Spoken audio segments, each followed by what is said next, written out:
Ficov majstrovský ťah? Zatiaľ čo kritici vlády zúfalo oslavujú rezolúciu Európskeho parlamentu o zmrazení fondov pre Slovensko, kňaz a publicista Karol Lovaš ich vracia do tvrdej reality. Ich predčasná radosť sa na jeseň môže zmeniť na nočnú moru. Kritici vlády sa radujú z hlasovania Európskeho parlamentu o zmrazení peňazí pre Slovensko. Možno však predčasne. Mali by vedieť, že parlament má v tomto prípade len odporúčací charakter a uznesenie je predovšetkým politickým apelom. Skutočnú opodstatnenosť krokov voči Slovensku musí najprv posúdiť Európska komisia. Štát bude mať následne 1 až 3 mesiace na to, aby sa k výhradám vyjadril a ponúkol nápravu. Je to ešte dlhá cesta.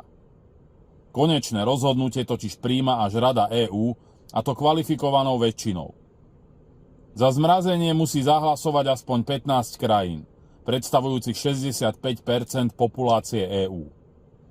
Podľa aktuálnych prepočtov sa k výsledku môžeme dopracovať až pred jesennými komunálnymi voľbami.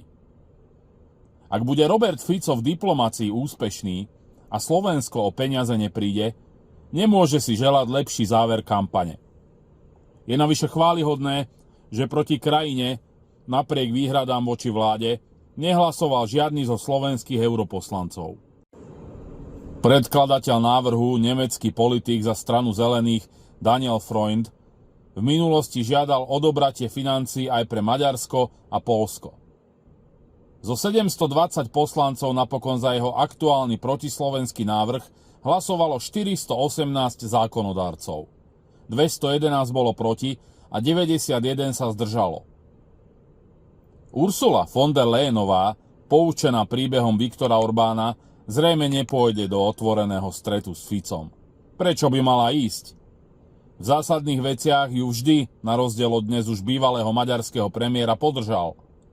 Hovorí sa tomu politická prezieravosť. Robert Fico je pre ňu spoľahlivým partnerom. Na teraz je stolička predsedníčky Leyenovej o niečo neistejšia ako tá Ficova a obaja sa navzájom potrebujú. Tu vie byť predseda Smeru obratným hráčom. A neprekvapilo by ma, keby predčasnú radosť kritikov obrátil nakoniec vo svoj prospech práve v komunálnych voľbách. Nebolo by to prvýkrát. A čo si o tomto majstrovskom ťahu Fica myslíte vy? Vyjadrite sa dolu v komentároch pod videom.